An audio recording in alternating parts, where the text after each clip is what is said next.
இல்லை, விசிகாங்கிறது ஒரு தனி கட்சி.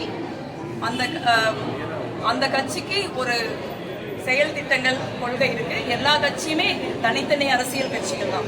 ஒவ்வொரு அரசியல் கட்சிக்கும் தனி செயல் திட்டங்கள், தனி நடைமுறைகள் இருக்கும். ஒவ்வொரு அரசியல் கட்சியும் ஒவ்வொரு இஷ்யூக்காக ஒவ்வொரு காலகட்டத்தில் அதை மக்கள் மத்தியில் கொண்டு போய் சேர்க்க முயற்சி பண்ணுவாங்க. அதே மாதிரி அண்ணன் திருமாவளவன் அவர்களும் ஒரு விசிகேங்கிற தலைவர்கிற முறையில் விசிகாங்கிற ஒரு கட்சி அதுக்கு மது ஒழிப்புக்கான ஒரு முயற்சியை முன்னெடுத்திருக்காங்க. அந்த முயற்சி ஒரு நல்ல முயற்சி, அதை வரவேற்கத்தக்க ஒரு முயற்சி நான் நினைக்கிறேன். அதற்குள்ள நம்ம ஒரு அதுக்கு பின்னாடி என்ன அரசியல் இருக்குதுன்னு படிக்க வேண்டிய தேவையில்லைன்னு நான் நினைக்கிறேன். அது ஒரு சமூக செயல்பாடு, சமூகத்தின் ஒரு பொறுப்பான செயல்பாடு, வரவேற்கத்தக்க செயல்பாடு, அவ்வளவுதான்.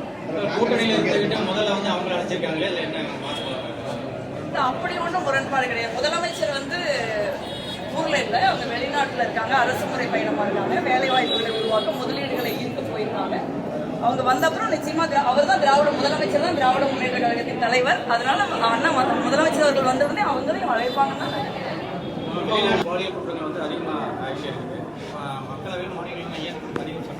இல்ல, இதுக்கு சட்டங்கள் இருக்குது. நான் தான் சொன்னேன், இப்ப நீங்க நிர்பயா வன்முறை பாலியல் வன்கொடுமைக்கு பிறகு கடுமையான சட்டங்கள் நாடாளுமன்றத்தில் இயற்றப்பட்டிருக்கு. அந்த சட்டங்கள் செயல்படுறதுல பிரச்சனைகள் இருக்கு. அதுதான் நான் சொன்ன, ஒரு சட்டத்தை தீவிரமாக செயல்படுத்த வேண்டிய ஒரு ஒன்றிய அரசாங்கம், ஒரு பிரதமர் நரேந்திர மோடி அந்த சட்டத்தில் இருந்து குற்றவாளிகளை பாதுகாக்கிறாருங்கிறது தான் பிரச்சனை.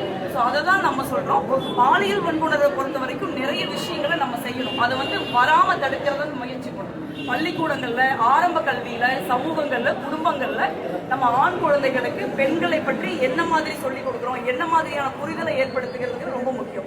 பெண்களை ஒரு உடல் மாதிரி, பெண்களை ஒரு போக பொருள் மாதிரி பார்க்கக்கூடிய ஒரு சூழல் இன்னைக்கு ஆரம்ப கட்டத்திலிருந்து குடும்பங்கள்ல, சமூகங்கள்ல பெண்களை ஒரு அடிமையாக பார்க்கக்கூடிய போக்கு, பெண்களை ஒரு சப்மிசிவா பார்க்கக்கூடிய ஒரு போக்கு இருக்குது. பெண்களை ஒரு பெண்களுக்கு எதிராக பேசுறதோ, பெண்களுக்கு எதிராக செயல்படுறதோ, பெண்களுக்கு எதிராக குற்றங்கள் செய்யறதோ, பெண்களுக்கு எதிரான பாலியல் குற்றங்கள் செய்யறதோ ஒரு சாதாரண மனநிலை உருவாக்குறோம்.